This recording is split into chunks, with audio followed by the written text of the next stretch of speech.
ऐसा हुआ है कि आपने 100 रुपए की प्राइस में शेयर खरीदा, 120 रुपए का आप टारगेट लेकर चल रहे हो और 90 रुपीज का आपका स्टॉप लॉस है, लेकिन आपके शेयर खरीदने के बाद ही शेयर की प्राइस गिरने लग जाती है और गिरते गिरते जहां पर आपका स्टॉप लॉस होता है ना 90 रुपीज का, वहां पर आती है और आपका लॉस करवा देती है। अब आपका लॉस हो जाता है, पर थोड़ी देर बाद ही आप क्या देखते हो कि 90 रुपीज पर आने के बाद प्राइस वहां से बढ़ने लगती है और बढ़ते बढ़ते वो आपका जो 120 रुपए का टारगेट था उससे भी ऊपर निकल जाती है। और तब आप सोचते हो कि कोई ना कोई तो ऐसा है जिसको पता है कि मैंने स्टॉप लॉस कहां लगा रखा था और उसने जबरदस्ती मेरा स्टॉप लॉस हिट करवाकर मेरा नुकसान करवाया है। नहीं नहीं नहीं सारुण के यहाँ कुछ तो गड़बड़ है, जरूर कोई ना कोई गड़बड़। तो ऐसा आपके साथ क्यों होता है? स्टॉप लॉस आपको लगाना चाहिए, नहीं लगाना चाहिए, और इसको आप कैसे रोक सकते हैं, यही आज मैं आपको इस वीडियो में बताने जा रहा हूं। लेकिन उससे पहले कमेंट करके बताना कि क्या आपके साथ ऐसा हुआ है, और इस तरीके की और वीडियोस देखना चाहते हो तो चैनल को जरूर सब्सक्राइब कर लेना। तो चलिए सबसे पहले समझते हैं कि स्टॉप लॉस क्या होता है। तो देखो, नाम से ही समझ आ रहा है, स्टॉप लॉस का मतलब है अपने लॉस को रोकना। और इसमें अगर मान लीजिए कभी आपने शेयर खरीद रखा है, आपने ट्रेड ले रखा है, और आपके ट्रेड लेने के बाद आपने जैसा सोचा था वैसा नहीं हुआ और शेयर की प्राइस गिरने लग जाती है, तो क्योंकि आपने एक बहुत बड़ा पैसा उस ट्रेड में लगा रखा होगा, हो सकता है आपने 1 लाख रुपए लगा रखे हो,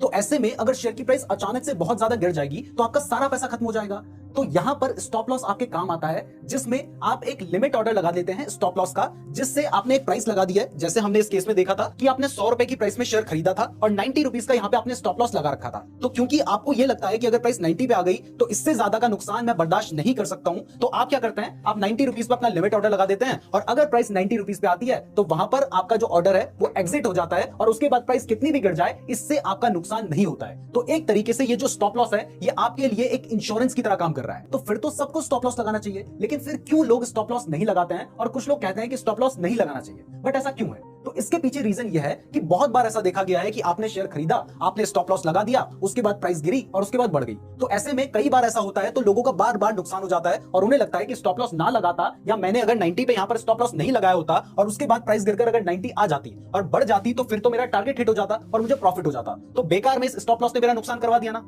तो इसका मतलब ये बुरी चीज है। लेकिन ऐसा नहीं है। इसके पीछे रीजन ये है कि देखो, आपको सिर्फ एक ट्रेड नहीं लेना है, आपको रोज कई ट्रेड लेने हैं और फ्यूचर में भी ट्रेड लेना है। तो मतलब आपको सिर्फ उस इकलौते ट्रेड के बारे में नहीं सोचना है कि मुझे इस पर्टिकुलर ट्रेड में नुकसान हो गया, क्योंकि एक ट्रेड से कभी भी कोई अमीर नहीं बना है, लेकिन एक ट्रेड से लोग गरीब जरूर बने हैं। तो आपको अपने आगे के ट्रेड के बारे में भी सोचना है। तो चलिए अब समझते हैं कि स्टॉप लॉस कितने तरीके के होते हैं। वैसे आपको हो सकता है सिर्फ एक ही तरीके का स्टॉप लॉस पता हो, लेकिन एक्चुअल में 3 तरीके के स्टॉप लॉस होते हैं। इनको अच्छे से समझ लेते हैं। तो देखिए, सबसे पहला जो स्टॉप लॉस है इसको कहा जाता है प्राइमरी स्टॉप लॉस, और ये वही नॉर्मल वाला स्टॉप लॉस है जो कि हम जैसे ही ट्रेड लेते हैं उसी वक्त हमें लगाना होता है, जिसमें आप अपने ट्रेड के हिसाब से, आपने देखा कि मैंने 100 पे ट्रेड लिया है और आपकी स्ट्रेटजी के हिसाब से मान लो आप सपोर्ट रेजिस्टेंस का यूज कर रहे हो और आपको लगता है कि 90 रुपीज पे रेजिस्टेंस है, तो आप 90 के कहां पे लगाना है वो थोड़ा आगे बताऊंगा। लेकिन मान लो आप 90 रुपीज पे जो स्टॉप लॉस लगा देते हो, वो जो स्टॉप लॉस है वो है प्राइमरी स्टॉप लॉस। अब इसके बाद जो हमारा सेकंड टाइप का स्टॉप लॉस है ना, वो हमें तब लगाना होता है जब हमें प्रॉफिट हो रहा हो। अब मान लीजिए आपने यहां पर शेयर बाय किया, अब बाय करने के बाद आपकी किस्मत बुरी नहीं थी इसलिए प्राइस गिरी नहीं, या फिर आपकी जो स्ट्रेटजी थी वो बुरी नहीं थी इसलिए प्राइस नहीं गिरी और वो बढ़ने लग गई।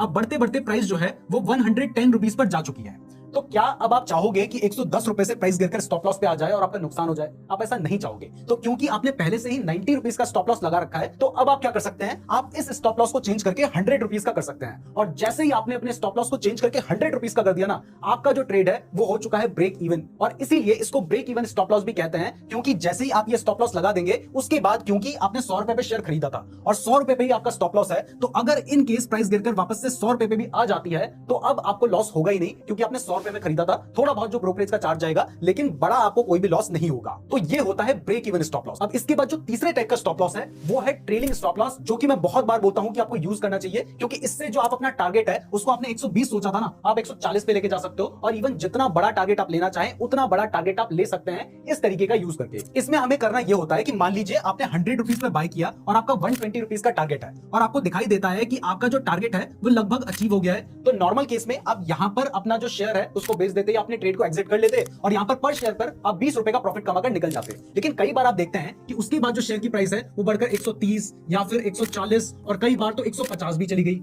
तो कहां आपने 100 में खरीदा था और आप 150 तक का प्रॉफिट ले सकते थे, लेकिन आपने 120 में ही उसको छोड़ दिया और एक बड़ा जो प्रॉफिट आपके हाथ में आ सकता था वो आपके हाथ से निकल गया। तो इस जगह पर ट्रेलिंग जो स्टॉप लॉस है वो आपके काफी काम आ सकता है। इसमें आपने क्या करना है कि आपने जैसे ही बाय कर लिया और उसके बाद आपको दिखाई देता है कि आपका जो टारगेट है वो लगभग अचीव हो गया है, तो अब आप क्या कीजिए, आप अपने ट्रेड को एग्जिट करने की जगह पर, आपने 100 रुपए में बाय किया था, प्राइस अभी बढ़कर मान लेते हैं कि 122 रुपए जा चुकी है, तो आपका 120 पे तो टारगेट था, अब आपने मान लेते हैं कि टारगेट ऑर्डर लगाया नहीं है, क्योंकि अगर टारगेट ऑर्डर लगाया होगा तो फिर तो वो एग्जीक्यूट हो जाएगा, आपका ट्रेड ऑटोमेटिक ऑटोमेटिकली एग्जिट हो जाएगा। लेकिन आपने टारगेट ऑर्डर नहीं लगाया है और जो शेयर की प्राइस है वो 120 रुपीज पे जा चुकी है, तो अब आपको दिखाई दे रहा है कि प्राइस और ज्यादा बढ़ रही है, तो आप अपना जो ट्रेलिंग स्टॉप लॉस है या फिर आप अपना जो स्टॉप लॉस है जो कि आपने 90 रुपीज रखा था और इवन हो सकता है ब्रेक इवन में आपने 100 कर दिया था, उसको आप बढ़ाकर 120 रुपीज कर दीजिए। अब इसके बाद मान लेते हैं कि जो शेयर की प्राइस है वो बढ़कर 140 रुपीज चली जाती है, तो अब ऐसे में आप क्या करो, आप अपना टारगेट बढ़ाकर 125 कर लो या 130 रुपीज कर लो। अब ऐसे में होगा क्या कि अब अगर मान लीजिए 140 से प्राइस गिरकर आती है ना, तो भी आपका जो ट्रेड है वो 130 पे एग्जिट होगा। अब हो सकता है इसके बाद प्राइस और बढ़कर 150 चली जाए, तो आप वहां पर अपना जो स्टॉप लॉस है उसको बढ़ाकर 140 कर दो, और ऐसे जैसे जैसे प्राइस बढ़ती चली जाए आप अपना स्टॉप लॉस भी बस उसके पीछे लगाकर रखो, और जितनी प्राइस बढ़ती जाएगी इतना ज्यादा ही आप टारगेट यहां से अचीव कर पाएंगे। तो ये आपके टारगेट्स को बड़ा करने में काफी हेल्प करेगा। कई बार जो आप 4 या 5 ट्रेड में कमाते थे वो इसकी हेल्प से सिर्फ एक ट्रेड में कमा पाएंगे। इसी बात पर वीडियो को लाइक कर देना, और हाँ, अभी तक हमारे चैनल को सब्सक्राइब नहीं किया है तो सब्सक्राइब जरूर कर देना। अब इसके बाद हम रिस्क टू रिवॉर्ड रेशियो को समझेंगे, और उसके बाद लास्ट में मैं आपको बताऊंगा कि सही तरीके से आपको कहां पर अपना स्टॉप लॉस लगाना चाहिए जिससे आपका जो गलत स्टॉप लॉस हिट होता है उसके हिट होने के चांसेस कम हो जाएं। रिस्क टू रिवॉर्ड रेशियो कोई डिफरेंट चीज नहीं है जो मैं आपको समझाने जा रहा हूं, ये स्टॉप लॉस से बहुत ही ज्यादा रिलेटेड है और इवन टारगेट से भी बहुत ज्यादा जुड़ा हुआ है।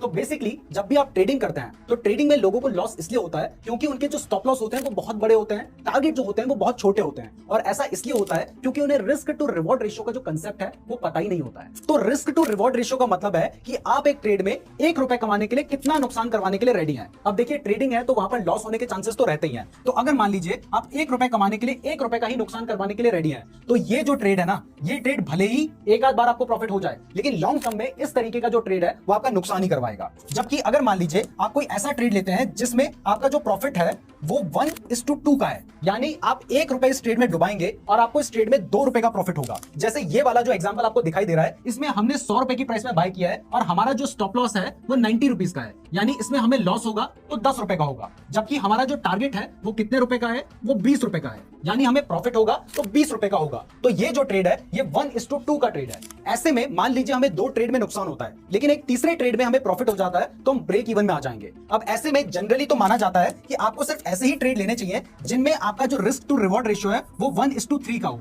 यानी अगर मान लीजिए आप किसी ट्रेड में 10 रुपए का नुकसान करवाने के लिए रेडी हैं, तो उस ट्रेड में आपको कम से कम 30 रुपए का प्रॉफिट होने के चांसेस होने चाहिए। अगर ऐसा होगा तो मान लीजिए 2 ट्रेड में आपने लॉस करवाया, तो तीसरे ट्रेड में अगर आपको प्रॉफिट हो गया तो 2 ट्रेड में आपने 20 रुपए का नुकसान करवाया था, तीसरे ट्रेड में अगर आपका टारगेट हिट हो जाता है तो वहां पर आपको 30 रुपए का प्रॉफिट होगा। तो 3 में से 2 ट्रेड में नुकसान हुआ, 1 ट्रेड में आपको प्रॉफिट हुआ, लेकिन उसके बाद भी आप प्रॉफिट में हैं। तो हमेशा इस बात का ध्यान रखें कि आप जो ट्रेड ले रहे हैं उसमें रिस्क टू रिवॉर्ड रेशियो कम से कम 1:2 तो हो ही, और अगर बेटर है तो 1:3 हो। और ये आपको पता कैसे चलेगा कि मेरे ट्रेड के हिसाब से मुझे 1:2 लेना चाहिए या 1:3 लेना चाहिए? तो ये आपको पता चलेगा आपकी स्ट्रेटजी के हिसाब से। एग्जांपल के लिए मान लेते हैं कि आप डब्ल्यू पैटर्न के बेसिस पर ट्रेड करने की सोच रहे हो, जिसमें आपका जो स्टॉप लॉस है वो आपने यहां पर रखा है और आपने बाय किया है यहां पर।